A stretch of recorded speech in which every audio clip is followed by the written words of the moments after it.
know the music. The BLERD official podcast. We are here.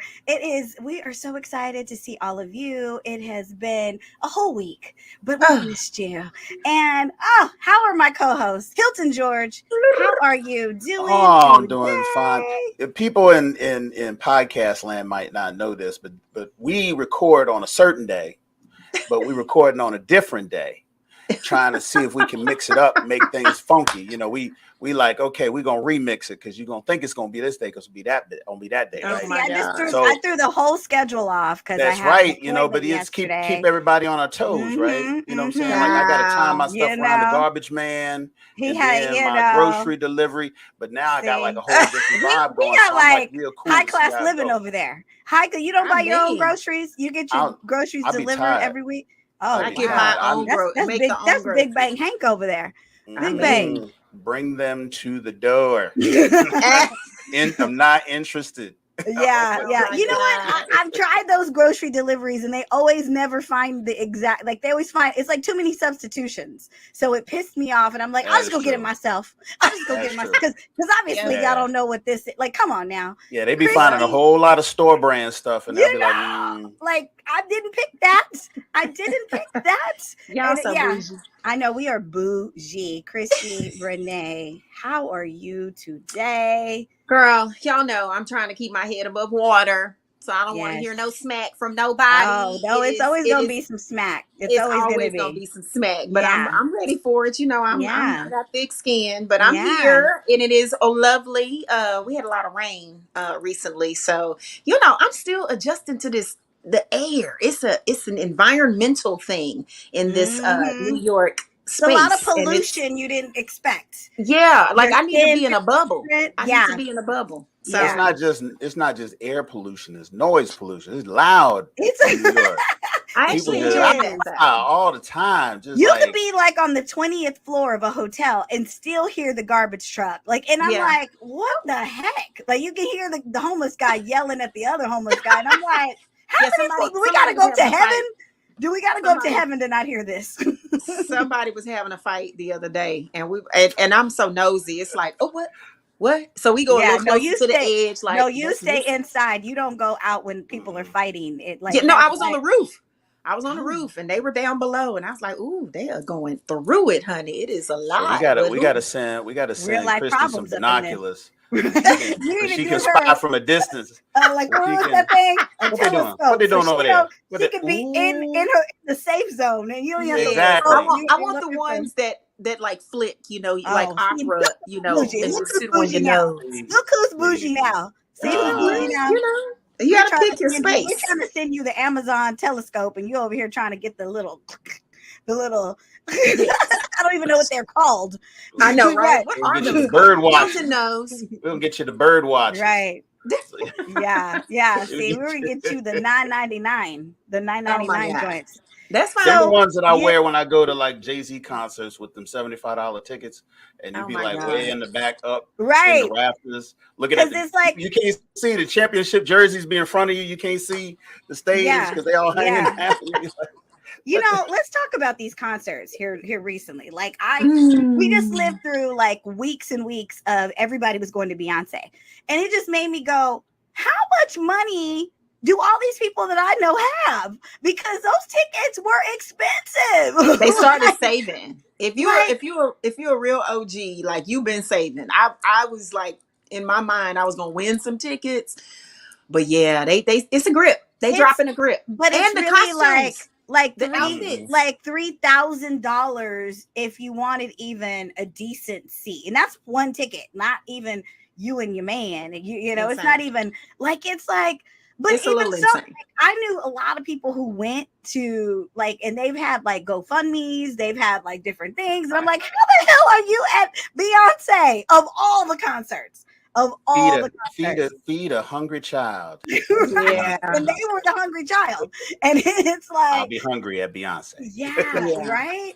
I know. Because I think about what they were like. I mean, that doesn't even include parking. That doesn't include if you want to get a t-shirt, if you want to get a beer, a drink, a concession, like, you know. Yeah. But I mean, it's just for me personally. I mean, I could go to a Beyonce concert, but I just can't imagine spending that kind of money. I couldn't do that. We going as special guests. Yeah, well, and this is the thing. But before we got on, we were talking about concerts back in the day where it was like you'd spend, $20. And you would be there all day and you'd see like 18 acts. And it was like, it was life. It was life. And it was like a community talent show. You just like, oh, we got some more people. Okay. Like whoever was in town, whoever came through, it got you set. Yes. Okay. Oh, Karen frozen. She pop locking. I know. Right? We talking about Beyonce. Karen on mute.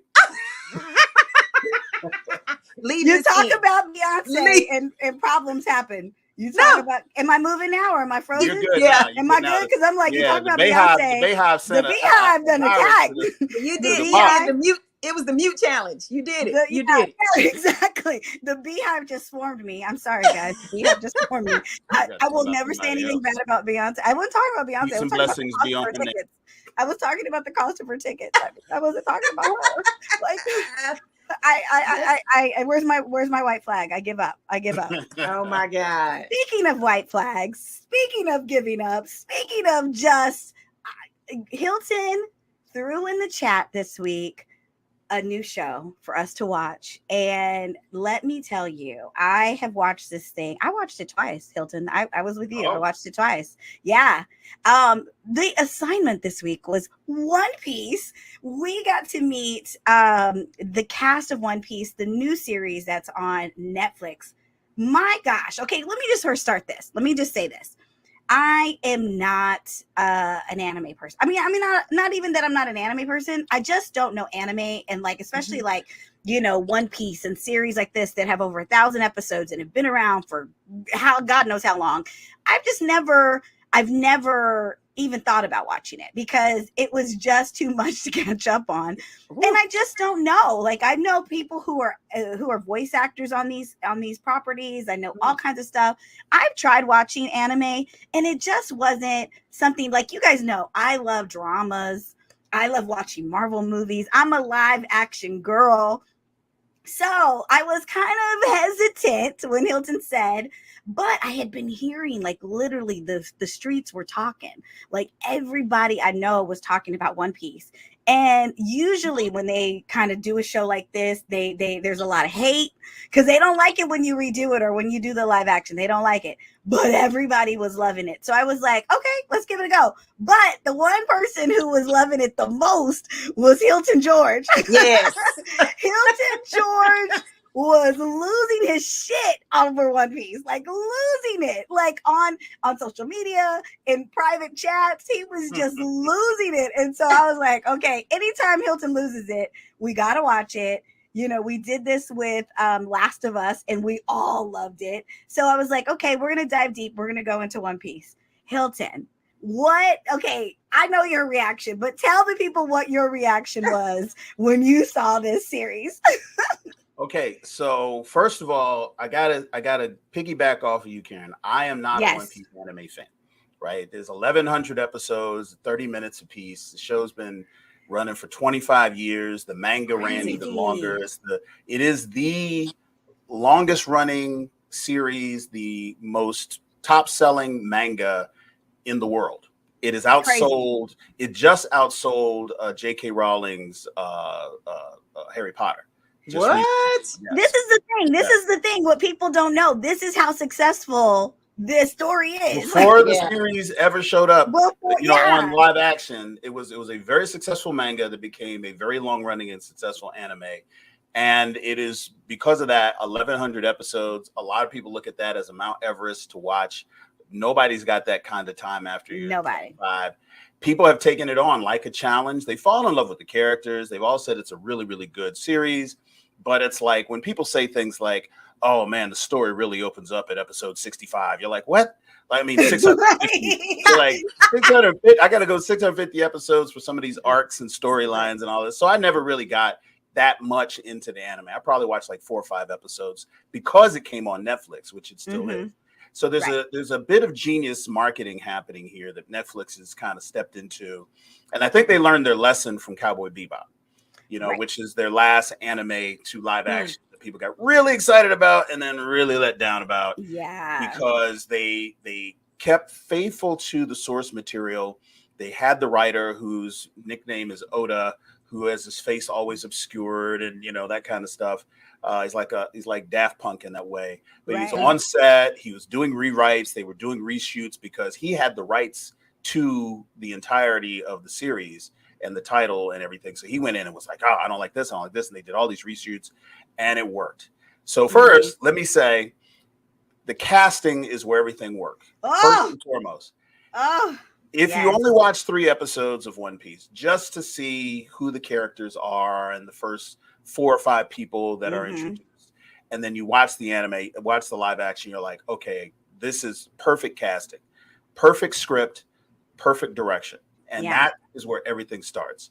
Second, they take 8 episodes of a 1 hour per episode show in live action, and it runs the arc of 45 episodes of the first arc of the anime. Yeah. And it does it really, really, really well. Yeah.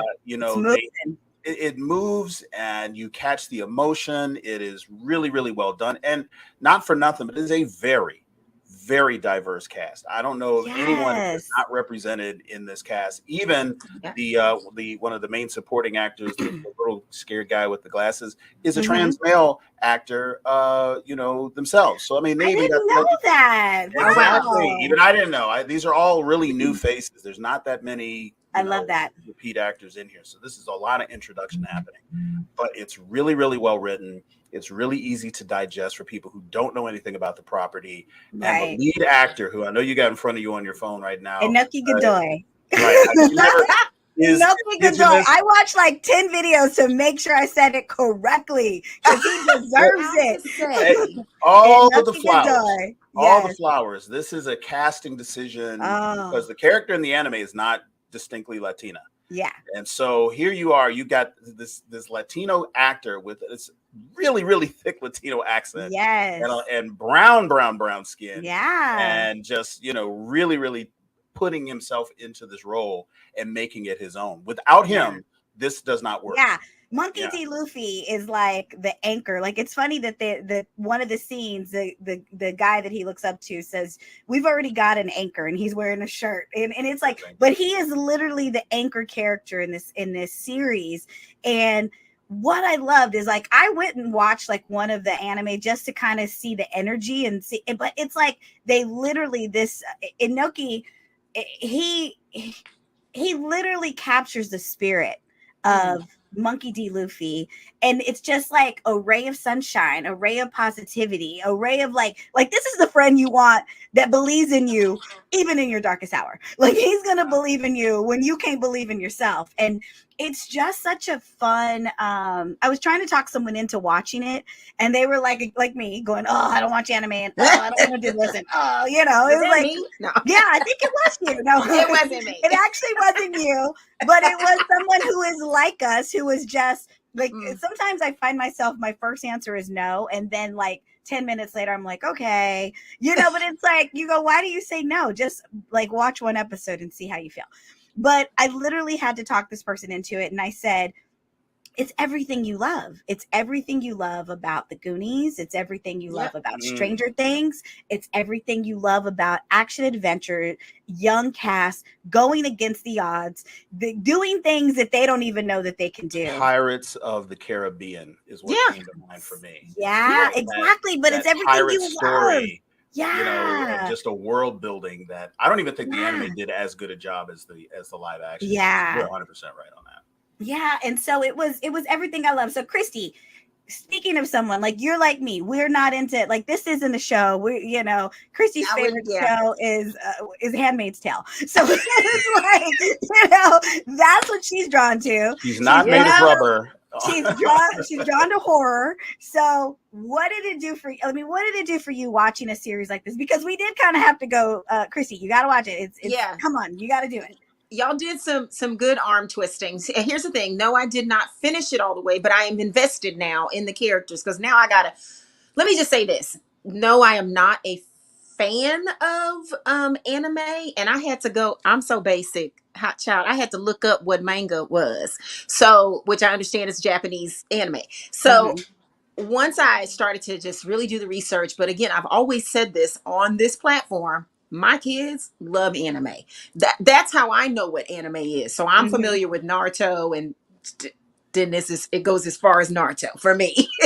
But what I do love is you just said everything I was thinking of earlier. Y'all still in my fire, because I was like, there's so many shows that I do love, like Stranger Things, or Mm-hmm. Pirates of the Caribbean. Like, I love a good pirate story. I mean, love, love, love. Been a fan of those for the longest. Hook, it reminded me of Hook. They're like the Lost Boys at times.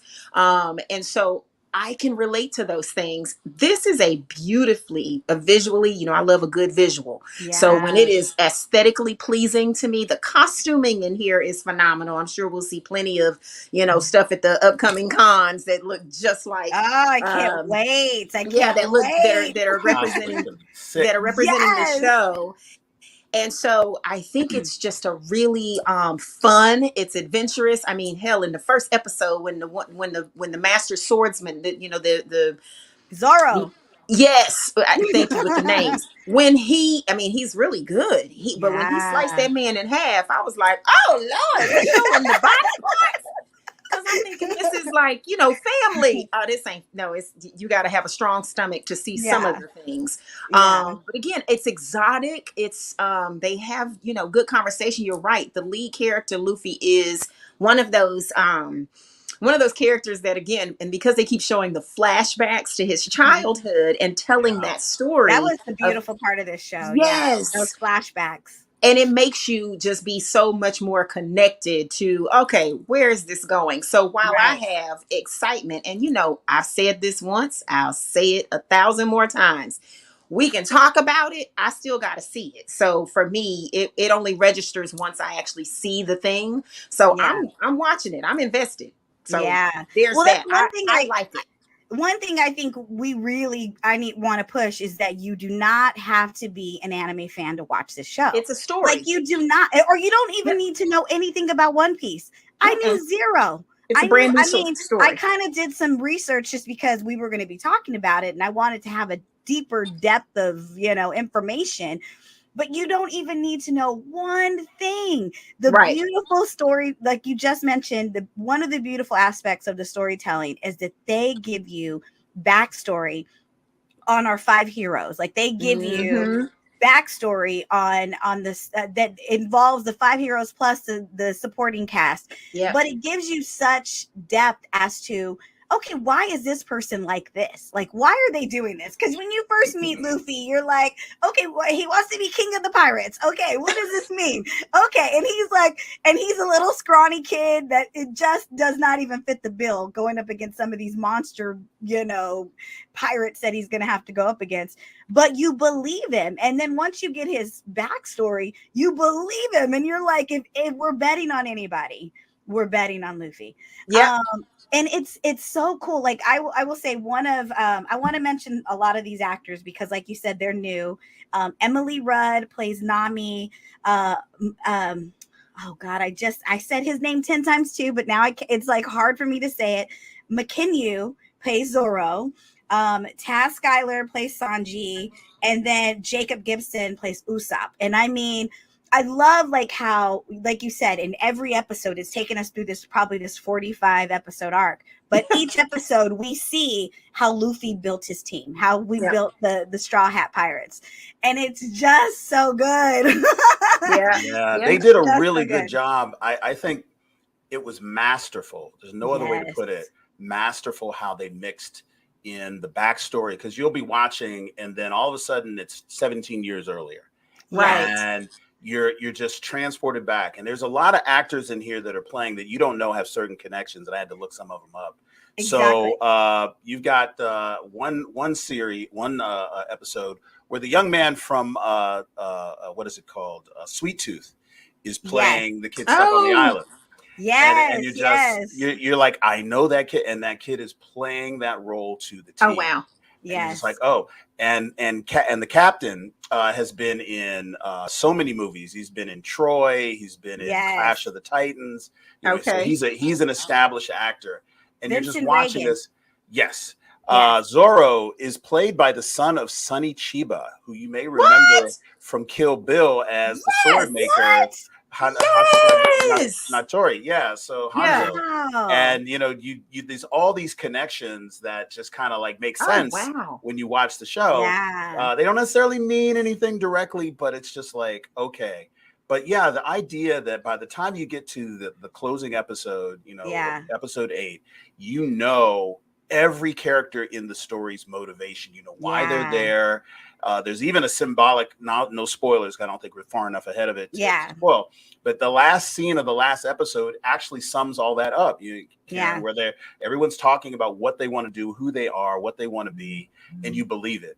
Yeah. And that's a hard thing to do in Yeah. any storytelling arc, but to do it with this many characters in a fantasy setting with seamless special effects. I mean, you have to understand there are no boats in this real boats. Right. It's all mixtures of CGI and models and green screens, and it looks like, wait a minute, they're at sea. They are at sea. They do a great job. Oh, right. Yeah. Like that's a real sea monster, like the sense of scale. Yeah. It's a ridiculous world where people are kind of like, they have these aspects of all these different animals for no reason at all. So it's like this, it's not connected to any world we recognize. And that doesn't stop the storytelling at all. Yeah. Even the fishmen, you're like, oh, fishmen. Okay, I'll take a leap. Let's just keep going. Like, all right. And they become the villains that you're just like, come on, Luffy.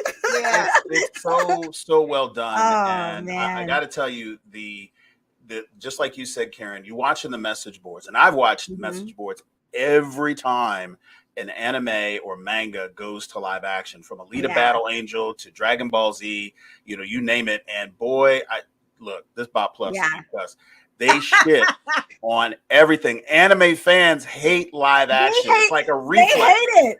They do not want it to come to life. They're like toddlers and broccoli. There's no redeeming qualities. Yeah. And even they are in these shots, they'll throw a little something out there just to, show them, okay, I'm not in love with it, because they gotta pick something. They gotta pick something apart. They like that auntie in church that don't really, they got to do one thing negative, even if it's your birthday or something.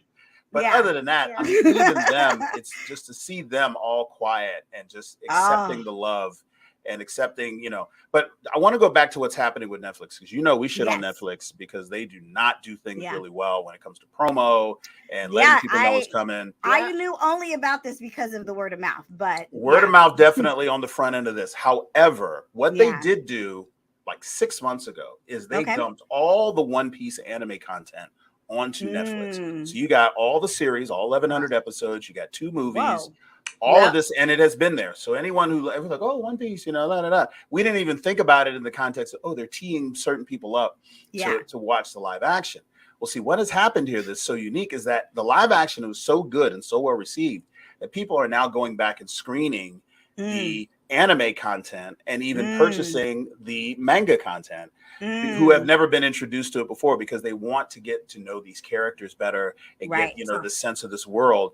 And so it's this cross-pollination that has never happened. There have been well-received and even successful live action. Like I said, Alita Battle Angel was a very well-received, very good movie that came directly from a manga.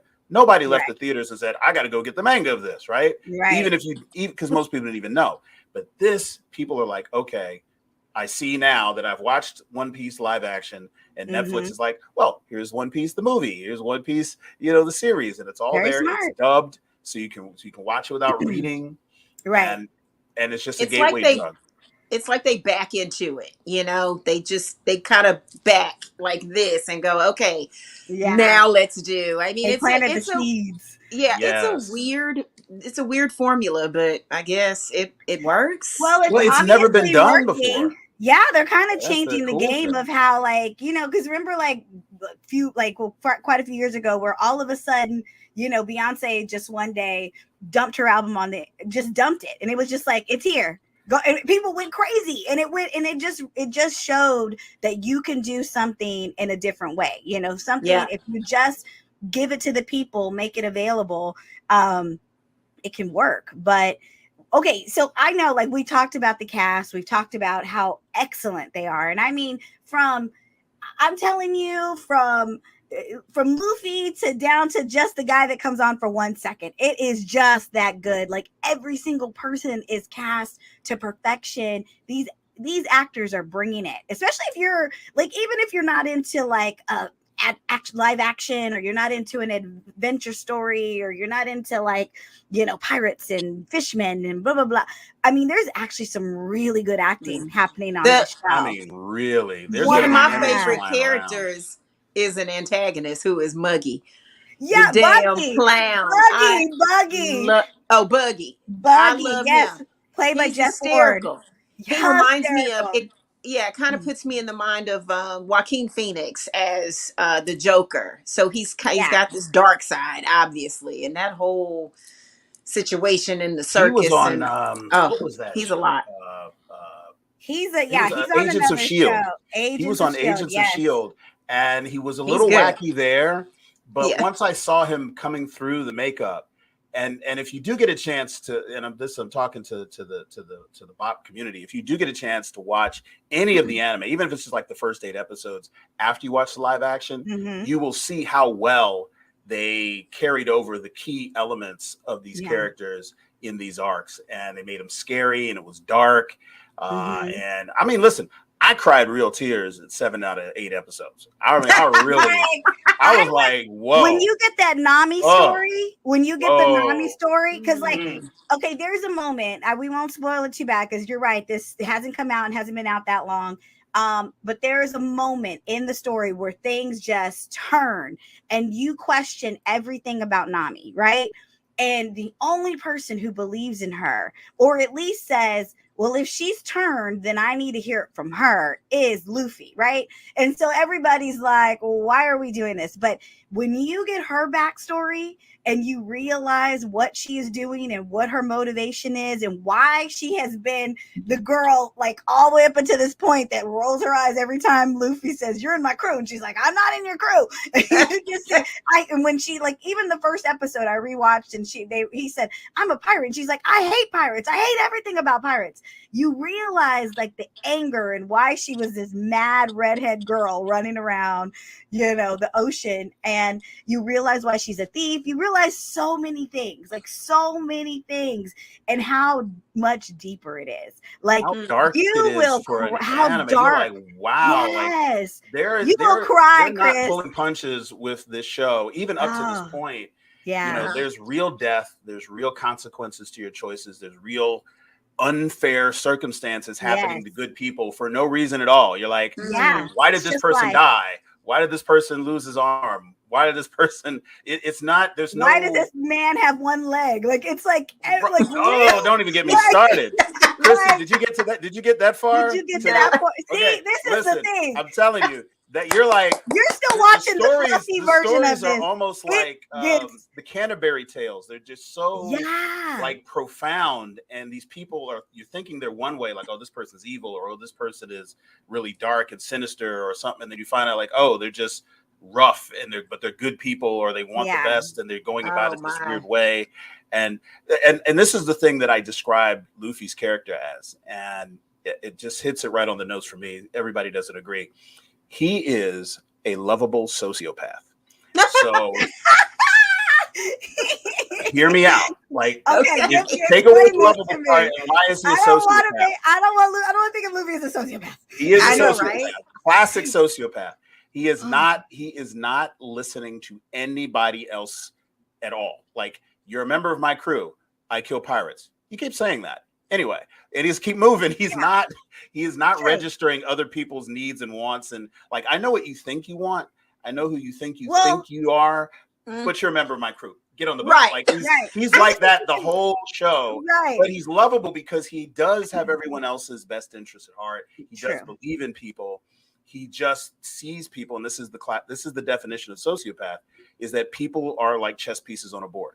Like, you're all here so that I will ultimately find the one piece and become king of the pirates. And it's going to be a lot of fun, and I'm glad you're here. Everybody get on the boat. Like, but there's a lot of love there. I will say this. He listens to them, but he only listens to their dream. Like there is a moment not the pain. there's a moment where he's like, he even asked Nami, he's like, there's got to be something more. Like, is there anything you've ever dreamt of? Like, he asked every single person of his crew, like, what have you dreamt of doing? What do you dream? What do you want? Like, what do you want? And like, if there was a Luffy in real life going around asking people, like, okay, I know you're doing this. Okay, I know you got success here, but what do you really want to do? And why aren't you doing it? Why aren't you working every day to do it and like setting yourself free and just running like, and he lends himself to as the implement for that. He's like, yeah, okay, well, you can do that, yeah, as a member of my crew. Like, yeah, exactly. Get on the boat. He kind of sets them all free. Like, he kind of sets them all free, and they've gotten the glimpse of like, well, dang, he believed in me. Why am I not believing in me? Like, why am I not doing this? And there's a moment. I don't want to, like, again, I don't want to spoil too much. It's still very new. I want you guys to have all of it the way I got it. But there's a moment someone in his crew gets hurt and he's questioned. They're like, why didn't you stop him? And he goes, because I'm stopping him from his dream. Oh. Like, that could mean he gets hurt. That could mean something bad happens. That could mean, but and he even says, like, the person says, why didn't you, and he goes, because I never thought he would get hurt. I never thought he'd lose. Like, he literally never thinks that. He believes in himself. He believes it. Yeah. And I think, but at the end of the series, they are all a member of the Straw Hat crew. 1000%. Like, there is where they were kind of like, I'll get on this boat with this dude because I ain't got nothing better to do. It's just like the Avengers, it took a while for everybody to gel, and you do get that moment where everybody's on board. But just to put this in context for anyone who's like, our fandom stops at the border. In the Japanese world, the Straw Hat symbol is as iconic as Captain America's shield. Like I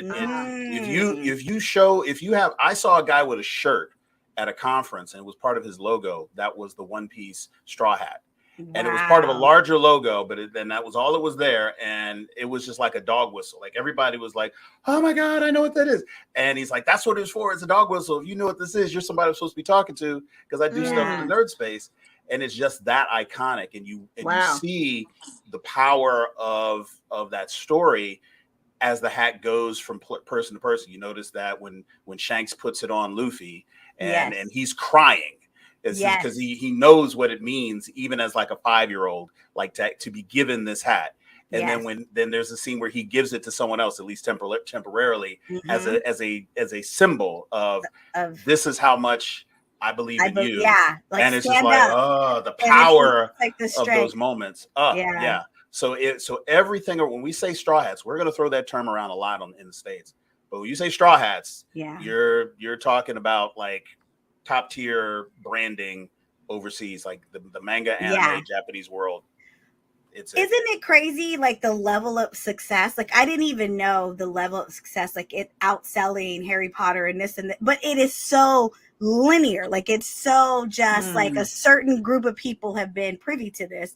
And now that we've got this new series, now the world, Netflix has almost opened up this Pandora's box to, like, and I know it's Netflix gonna be a mess. They're feeling real good right now. Let me tell you this, I know they're feeling real good because Stranger Things is coming on their final season. Oh, they done beat Stranger Things in the street. And they were shaking in their boots the last 2 years because they're like, we don't want it to end. Like, what can we do? What can we do, Duffel Brothers, to get you guys to stick around and do another season? And now that the Stranger Things kids are 83 years old, and they're like, well, because they grew up doing AARP commercials. They're 20, like they went from being, because like I watched the first season again the other day just to because I just didn't have anything, and I love watching stuff over, and it's literally like they were 10, 12, 11, like a 10, 11, a 12-year-old and a 22-year-old. That is a completely different kid. That's a completely different person. Almost unrecognizable. Yeah, Caleb McCall, he looks, he's a grown man at this point. Right. So I don't even know how they're going to pull Well, see, that this is off. perfect But though, because Well, you remember, know, costuming, they'll dumb them down. Like, I yeah, mean, even the last season, they were like 18 and they were yeah, playing 16-year-olds. but this is perfect for Netflix. I think Netflix Yeah. has struck gold here for the exact reason you mentioned, Karen, is Mm-hmm. because one, this 8 episodes was 45 episodes in the anime. Yeah. Do the math. jeez, Mm-hmm. How many series of these could you do? Now, here's the catch. In the yep, anime, Luffy grows. He actually gets more manly and muscular as a character. So you can okay, actually follow the lead actor, Right. as he grows up Oh, and gets he older can stick because the character around. does it in these Yeah. arcs. If you even see pictures, which all I've seen is pictures. I don't watch the anime that Yeah. much. Yeah. You see the pictures of like the later seasons, like he is jacked and his hair is long and he's got this huh. whole other arc. So they can take these characters he doesn't stay, He 17. doesn't say a little boy. Yeah. He doesn't No, say not at little Oh, all. so they've Luffy. got So, room for new people to oh, come in also. and they got the Yeah. storyline that already has it. There are so many characters. This 8 episodes, they could do 12 more times and introduce as many new characters each 8 episodes Crazy. as they did That's this crazy. and still miss Right. people. That There's just like gave me Yeah. shivers. there's Yeah. dogs that have character arcs in the first 45 episodes that people were mad were not in the live action. And when Yeah. you watch the anime, you're like, I can see why you're mad. That dog was pretty dope. The You dogs. you said dogs? Like There dogs? is a Like dog in the first 45 episodes. It's actually like episode 8 that rips your heart out. Like you're like oh God. oh my god, why Why wasn't this did they? dog in the live? But you're Right. thinking, no, it's only 8 episodes. Yeah. They had to peel some stuff back. It'll But come back. It'll come. Maybe it'll come later. exactly. Maybe it'll come in Wow. season 2. There's a So lot of much stories they still left can to mine tell. for this. So much. So they if can there mine. was an opportunity for you guys to pick a favorite character, like yeah, like obviously Monkey D. Luffy, we all obviously love Okay, him. so but nobody can is pick there Luffy. nobody picks Okay, Luffy? all right, because that's what I was going to pick. Yes. So we can't do that. Yeah, we can't pick Luffy because I think Luffy, like you said, he's the anchor of this show. He's at the heart of everything, which is done magically. Hilton, is there a favorite character? And Christy, while you're waiting, you can Google One No. Piece Netflix so that you can pull up. I'm gonna You look. can I'm gonna remember. pick one, and gonna I go with know, what I've I know seen. it's gonna be, Christie's too. That's just because I know Christy, and she's gonna be mad at me because I'm taking hers, which happens all the time. You can have the same All one. the time. Okay, we can. Okay, Mhm. Nami is my favorite one, and it is because of everything that we've said Yeah. about what Oh. just the depth of her arc. Yes. And let's just think about from the acting perspective. Having seen it, you watch. Again, I'm trying hard not to spoil it because it really hasn't been out long enough for that. Yeah. But the emotion that she puts forward as an actor in the scenes where she's okay, they're taking that which she was about to use to save her people, to save her storyline, and it's taken, and you watch her emote. I'm like, the acting that she has to do in that moment and sell it. You're like, oh my God. And then, obviously, the kind of acting that she has to do, she has to keep up with Luffy's character. Yeah. Who's over the top. He's, Mhm. and she has to play the negative and still keep up with him and not get eaten alive in the screen, Right. because his acting, and she does that every time. You cannot take your eyes off her. She's the smartest character in the series. Yeah. And even though you don't know all the reasons why she's doing what she's doing, you love her. Yeah. And you love watching her on the screen. She's never a damsel in distress. Yeah. She's, Yeah. so from an acting I've perspective seen that much. and the Yeah. writing perspective, I it's got to be Nami. Yeah. It's got to be. Yeah. Okay. So if yours is Nami, Christy, where are you standing on favorite character? If you're able to pick one. Naturally, I agree with Hilton that Yeah. Nami is Me too. absolutely a favorite. I'll pick a different one just because. But yeah, Well, I felt Nami was. She spoke to me. and I mentioned the clown because again, Buggy. I think Yeah. circus activity is horrifying, and I think that whole all the imagery around that is just it adds to the story of a character, and I think he plays to that really, really, really well. Right. And again, I have not gotten past a certain point, so I can't fully speak to. I do love seeing Nami on the screen, and really, I like all of them. Yeah. I'm gonna go a different route though. Whoever created, like I said, from the costuming. This is some of my favorite things to watch. Hell, some of this even reminds me of like watching. Oh my God, the movie just escaped my brain with Bruce Willis and Mila Jovovich and The Fifth Element. Fifth Element. Fifth Element. I mean, you got that snail thing, I mean, so the snail is my favorite character right now. That's in Captain Bogart or whatever his name is. Anyway. His phone and his yeah, it's like all the snails is the way they communicated. Yeah, I just, again, I'm still learning what their paths are. I just enjoy. You said we couldn't say Luffy. I really do enjoy him. I think it's funny now because I'm going to be looking at him a little differently since Hilton called him a sociopath. But I do get it. He smiles in the face of danger. He kind of puts everybody out in there. I don't know. He's kind of like an alchemist. He just he tests everyone's their essence. And he almost Luffy, one thing you can say, he makes everyone rise to the occasion. Yeah. Their occasion. Regardless. Like, whatever it is your path was, like even when he met Kobe, Kobe was his prisoner and he was like, he like forced him to stand up to that mean pirate lady and was like, no, what is your dream? You want to be a Marine? Okay, well, that's the one thing that's completely against the pirates. And he's like, well, if that's what you want to do, let go ahead, So I'm going to go a different route. Obviously, Nami, I loved. This is one character. Nami makes you want to yell at her. She makes you cry with her. She makes you root for her. And then in the end, you're just like, your heart breaks for her, and so it's one of those things. But I'll go Zoro. I love Zoro. Yeah. He was just so it's funny how the actor, he plays Zoro is almost a one note, he doesn't talk a lot higher than this. You never see him even yell. He's just, and even when they're in danger, he's like, but I will say his physical martial arts, his acting, his intensity, get it from his day. And he's almost and he's hilarious. That dryness is hilarious next to Luffy and next to Nami. It's so hilarious. He likes to sleep. He likes to drink all the time. It's all these little nuances about Zoro. But when you get his backstory, you really understand why he's almost this emotionally dead. You get why he is the way that he is because of the tragedy that he's faced. So it's just, I don't know. It was just so cool. This show is cool on so many levels that I didn't even plan or even anticipate. And to know that the key showrunners are a Black man and an Asian man. We forgot to even mention that. The brother running the show. Which makes That's sense awesome. in retrospect when you watch some of the script and plot twists in there. You're like, whoa. All right. I see some storyline has been woven in here that I won't spoil. And just the respect that they're paying towards, like you said, he was a huge fan of the show. He's watched all 1,000 episodes of One Piece, and to be someone in that position, to be the commander of the ship.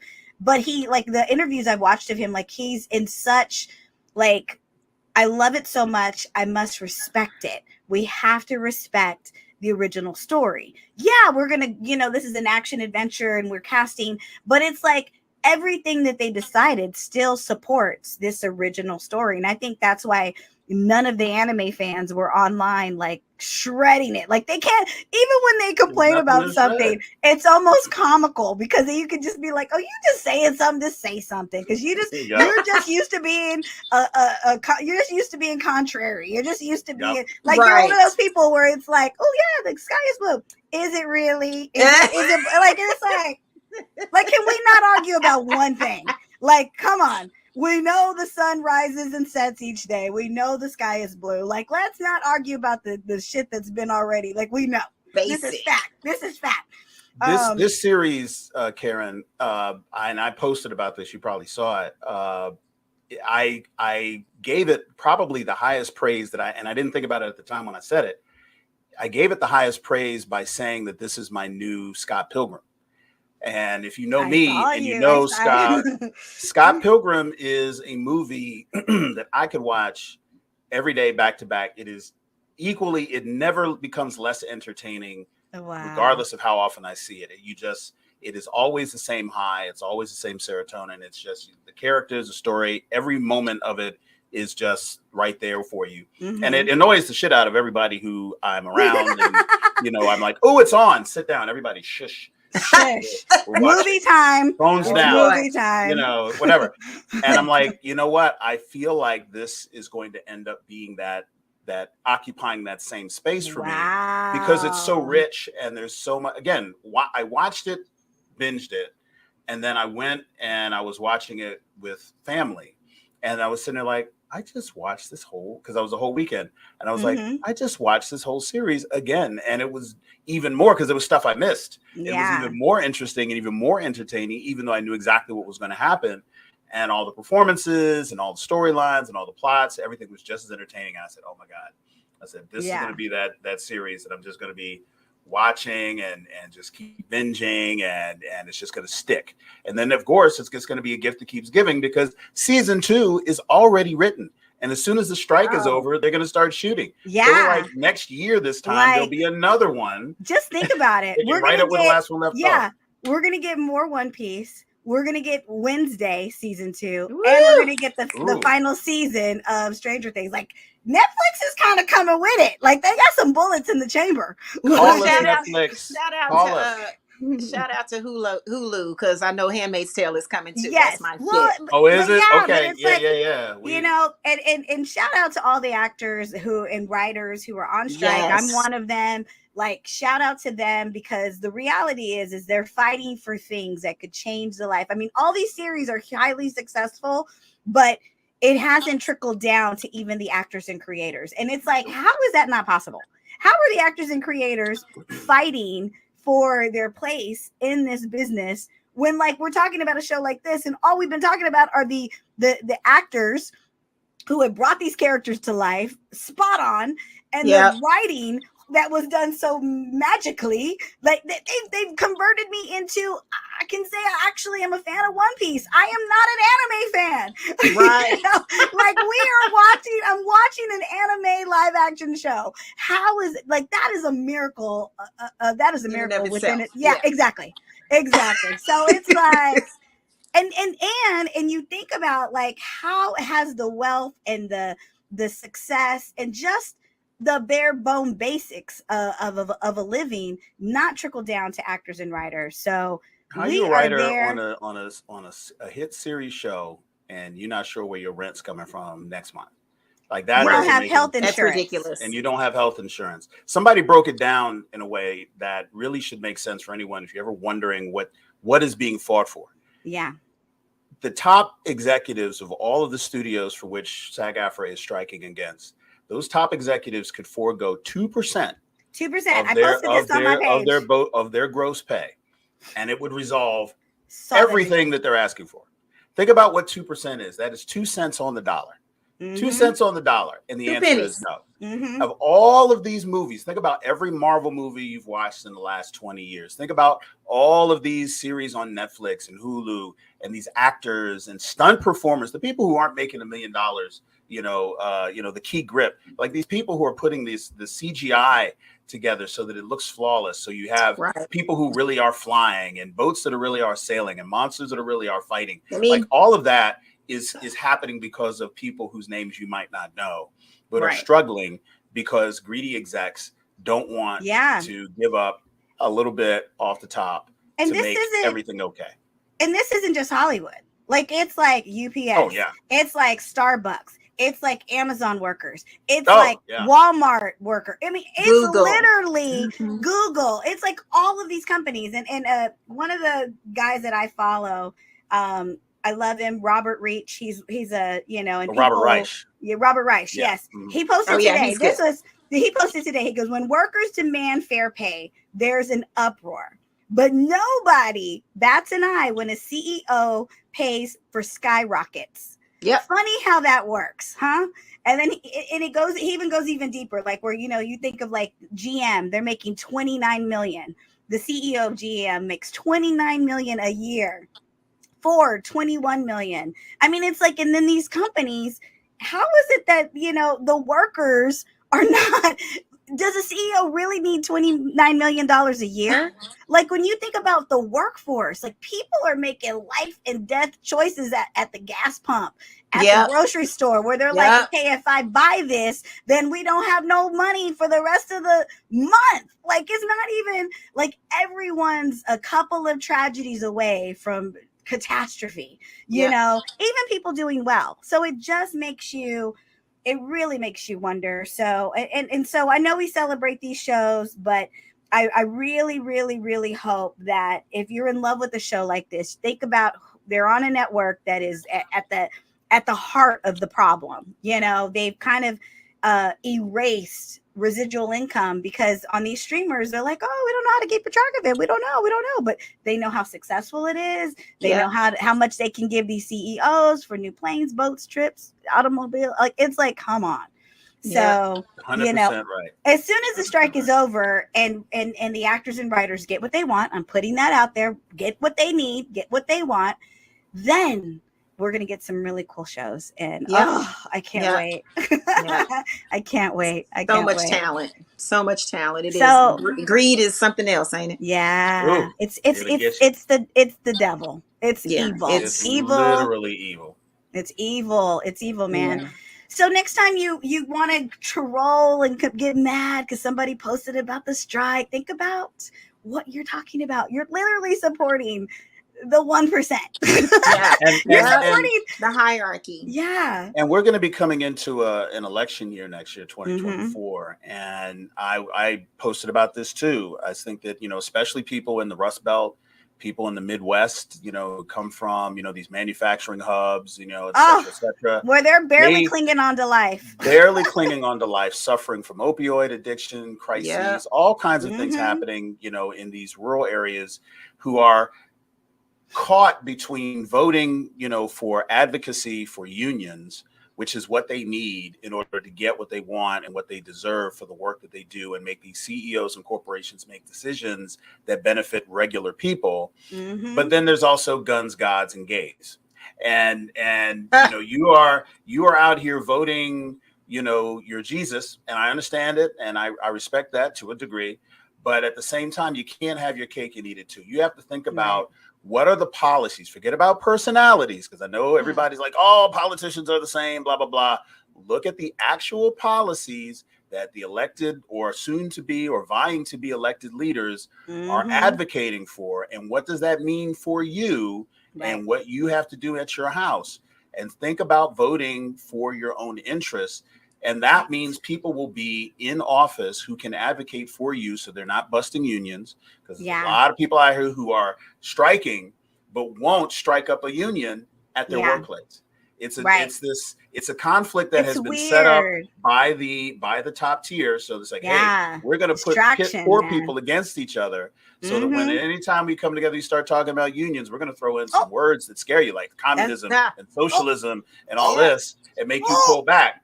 And then when you work 50 hours a week and still on food stamps, you're going to look and turn and blame a Mexican, or you're going to blame some poor brown person for your plight. And you're not going to look at us, because we're putting rockets into space and we're putting submersibles under the water, spending billions of dollars because we've got it. And, that's what you've got to do. You got to think, because I'm telling you, your best interests are not always what's put forward by political parties and politicians. They are distracting policy, you with not personality. What's the three you just said? They're distracting you with guns, God, and gays. Because they're coming for your kids. The drag queens are going to read books to your kids and twerk on a pole in the library, unless you vote for me, and I'm going to turn around and do all this stuff that's it's so much pro corporation and bad for unions. And you're like, it's a cycle. And it's educate yourself, step back from the rhetoric. These people have policy positions on websites that you can look at, find out what works for you, and vote based on that. Vote for somebody old, vote for somebody ugly, vote for somebody with bad breath. As long as they pull the lever in the direction that helps you every day, from the dog catcher to the president, all the way up. A little bit of homework. It just always blows my mind how, religion has been used, like the way it's being used as a weapon. Oh my gosh. But that's a whole nother show. Like, I just want to say, that show coming. Ooh, yeah, it is. Because when we get in election season, we're itching. Yeah. Ooh, we've been itching. We're gonna make y'all we're gonna make some of our nerds so mad because they're like, wait, I tuned in for the BOP, the BLERD, the BLERD. What is happening? Hey, we're gonna see Chris's gun collection. We're gonna be out here ready. Like, we gonna do this. Where we at? Where we meet? I will be in my bonnet and my cloak, ready to show the world where I will come out. I stand. Yes. our resident handmaid. I think it's so important, though, as we get ready to close out, to say the reason why our conversations shift to this is because part of being a nerd, we are Black nerds, is you are in tune with so many things that are going on globally. There is an awareness about politics, about education, about so many things that, I think some people mistake, even for Karen Ashley, for your celebrity, they mistake that these are important things, that we are human beings living on this rock. And far more important than the shows I like. Exactly. And I think it's so, again, this is our TED Talk. Thanks for showing up. But we do care. I mean, these things matter, and they play into the bigger pictures as well as the smaller ones. And so while we talk about these shows and these movies and these happenings that we, everybody can participate in, if they so choose, there are other obligations that also, I think, take a higher position in the things that we care about. And they all are intertwined. I mean, from this show, you're going to see things that are kind of politically charged, even in a show like One Piece. I mean, think about what they're fighting for. They're like, Luffy, they're fighting for the underdogs. Like, I mean, you think about like some of the undertones of this show are very political. Like, if you really get into it, the characters. Look, we're gonna probably when we get to the episodes that we're talking about, Christy's probably gonna jump in the chat and be like, "Oh Lord," she gonna be like, "Oh, what they do that for?" Another show, I got to talk to the people. Because I mean, that kind of thing. And the thing is you can't like fight for it in the fantasy world and then not fight for it in your real world. Like, you really got to think about the depth of some of the storytelling, and you really got to, like, we can all live in the fantasy forever, but come on, guys, there's like life or death situations happening. We need to all be informed and be smarter and do things that benefit just benefit the world positivly. Like, there's a lot of negative speech that's going on out there, and everybody's like, yeah, and I'm like, what are you doing? Like, it's crazy. But you're right, the elections are coming up, and the elections are coming up.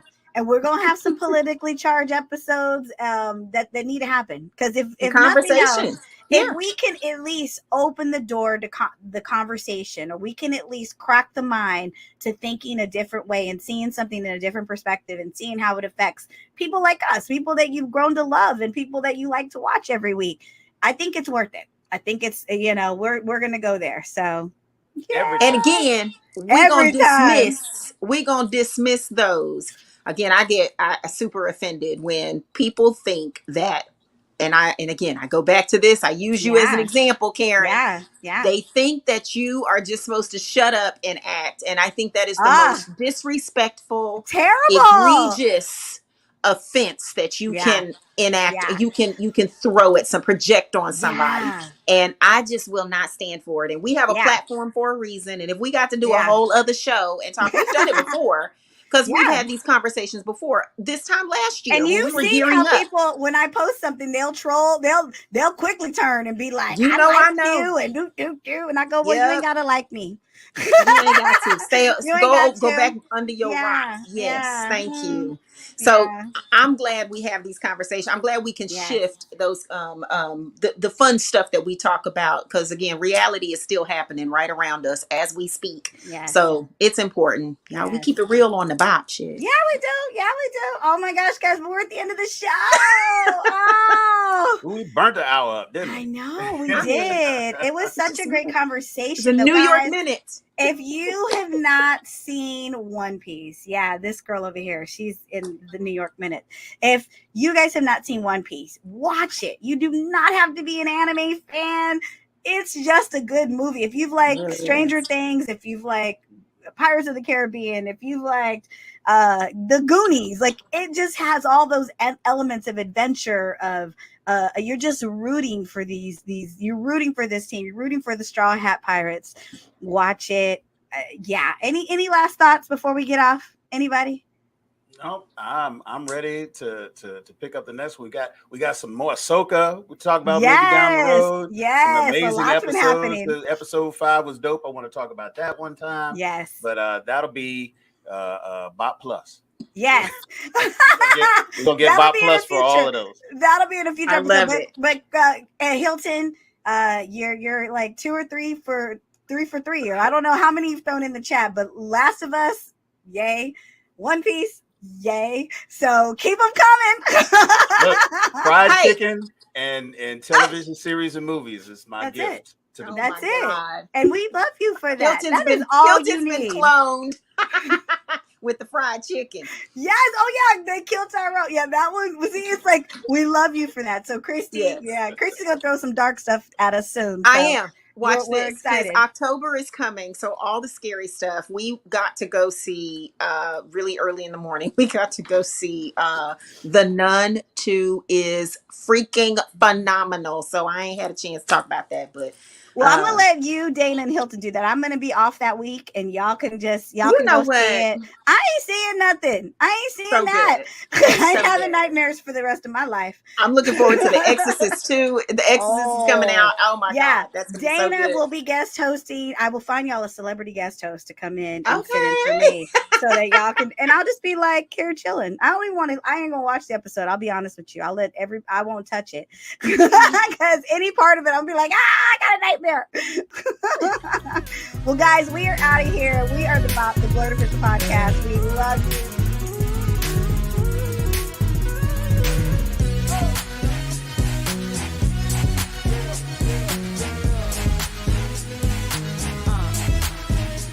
Tune in every Tuesday for a new episode of the BOP, the BLERD Official Podcast.